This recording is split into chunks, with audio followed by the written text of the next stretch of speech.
began acting in high school. I think I was president of the drama club now that I think about it. And from there I went on to various amateur clubs and ended up working professionally.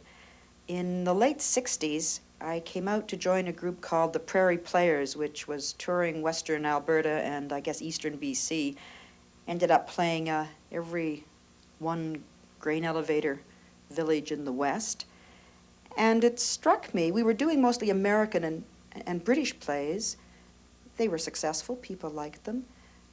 But it seemed to me that we had our own stories to tell. I had my story to tell, the people that I was playing to. There was a whole mythology that wasn't being explored, that I missed in my work. And I somehow felt that we were cheating those people whose lives we entered via the theater in that crappy bus that we nearly froze to death in. I wanted other actors to stand up and say my words, to speak directly through an experience I shared with those other Albertans and Canadians. And so I turned to writing. That's what I began to try my hand at.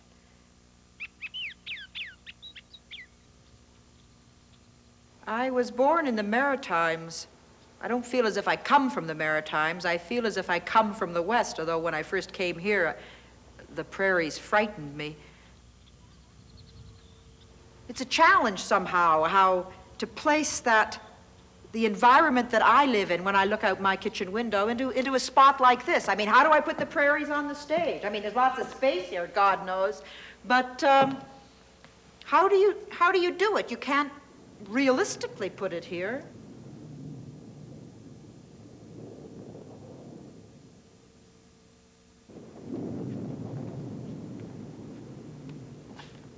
Look at that. Happening somewhere. Heat lightning. Reminds me of summers when I was a kid. I used to be scared of lightning. Yep. I used to be scared of... I think I was born in the wrong place. I should have been born in... Oh, I don't know. New Brunswick? Have you been there? Nope. It's domesticated there. I mean, little trees and little hills and little towns. Like you laid out a province on one of those little boards you get for an electric train set. You know, phony little trees and bridges and towns. It's like Munchkin land, but you can relate to it. That's where I should have been born. I mean, here I've always been afraid of the spaces. How can one person relate to the prairies? Maybe that's the trouble. Now I look back and I see the little town that Bonnie describes in Generations as being something to escape from. She thinks it's a nice place to live. I think it's a terrifying place to live. I find the space here sustaining. I couldn't work and live anyplace else. I think the piece that is most closely associated with the West is Generations. I saw the land as a character, and I tried to examine the relationship of 3 generations of one family, their connection with the land, and how that had altered from the original great-grandfather who had come out in 1905 to homestead, to the present generation. I looked as well at the relationship of the women through the men to the land. What do you think? You must have an opinion on the subject. When you sit down to talk, you and Alfred, what are you going to say?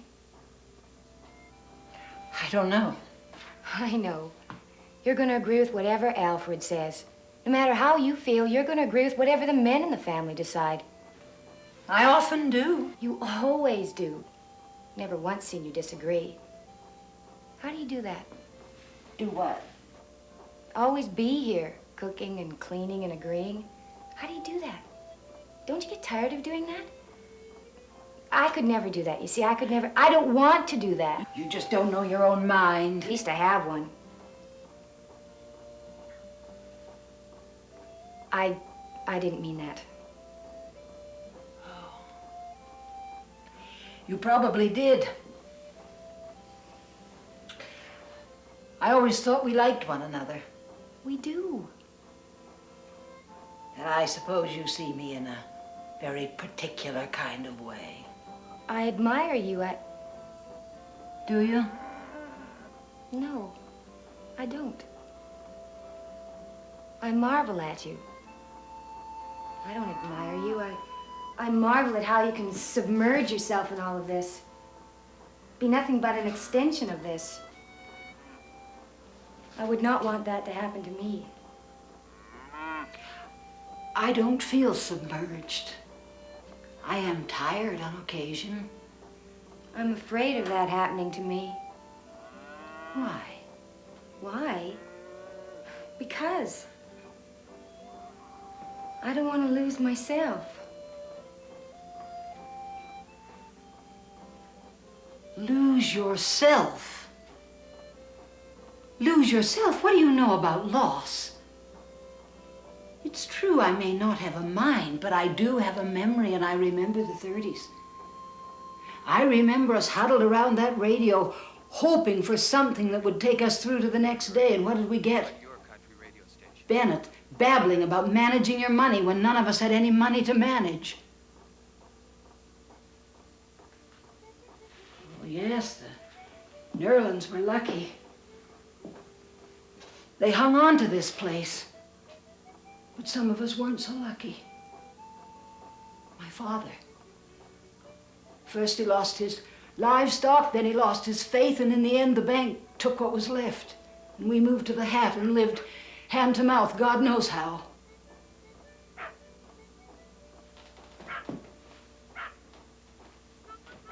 And when I met Alfred Nerlin and he asked me to marry him, I knew I had a chance to be part of something again. And you talk about losing yourself. Are you so fine, so special, so wonderful that there's nothing bigger worth being part of? Good. Then you be whole, be complete. Be self-sufficient and you'll be alone. And in the end, you'll be lonely.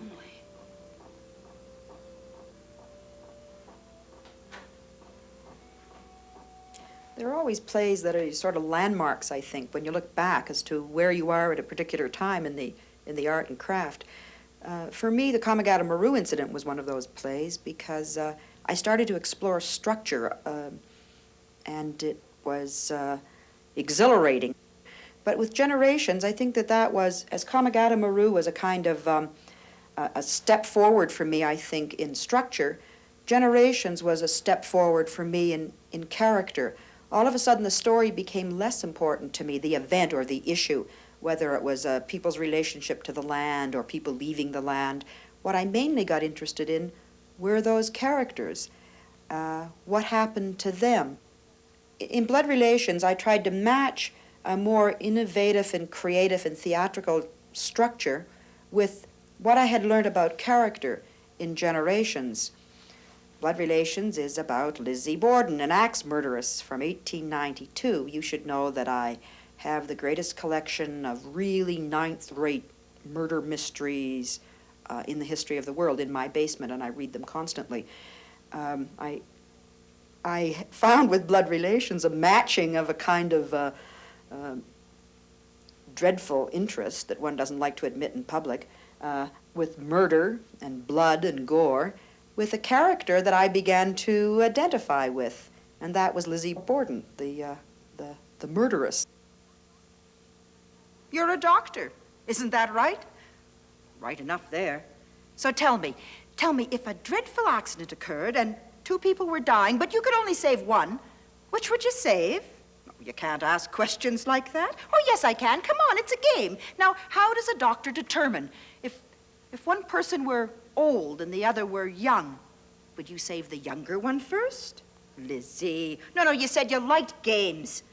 If one were a bad person and the other were good, was trying to be good, would you save the good person and let the bad person die? Well, I don't know. No, listen, if you could go back in time, What would you do if you met someone who was evil and wicked? Who? Well, I don't know who. Attila the Hun. Oh, my. If you met Attila the Hun and you were in a position to kill him, would you do it? I don't know. Well, think of the suffering he caused, the unhappiness. Yes, but I'm a doctor, not an assassin. I think you're a coward. What I do is try to save lives. Oh, but you put poison out for the slugs in your garden. Oh, you got something mixed up. No, I've never been clear. Everything's clear. I've lived all of my life for this one moment of absolute clarity. If war were declared, would you serve? I would fight in a war. You wouldn't fight. You'd take a gun and kill people. People who'd done nothing to you. People who were trying to be good. You'd kill them. And yet you say you wouldn't kill Attila the Hun. Or that stupid cow's life is precious. My life is precious. To you? Yes, to me. Are you stupid? And hers is to her. I don't care about her. I'm glad you're not my doctor. You can't make decisions, can you? You are a coward. You're afraid of your wife. You can only play games. If I really wanted to go to Boston, you wouldn't come with me because you're a coward. I am not a coward. She was a lady who made decisions. She didn't like where she stood, and she tried to do something about it. I like to make decisions, too. We're not so much dissimilar. I haven't yet taken to, going at anybody with an axe, but that may come. 17, 18, 19. Doc is my most recent play, and by recent I mean really recent. I've just come out of the rehearsal period. We opened about a week ago, so it's still very close to me. I can't say where it fits into the spectrum, whether it's good or whether it's bad. I have been lucky enough to work as a director and an actress and a lot of other really rotten jobs that I don't propose anybody else do except as a way to get inside the door and see how the whole thing operates and fits together.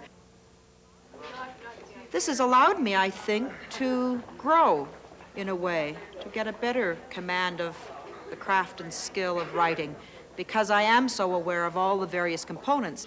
Now, as artistic director of Theatre Calgary, I have the opportunity to bring all the components together in a theater the same way I try to bring all of the components together in a play. And I have a firm belief that we'll have more exciting work as a result of that. Lab, x-ray, everything in that one building. And you don't call that... And we solicit the best specialists we can to take up office space there. I don't like to think of myself as an artist. I'm a worker in the theater. Time makes art. I don't make art. This may be around after I'm gone, but I don't care about that. I want to talk to people today.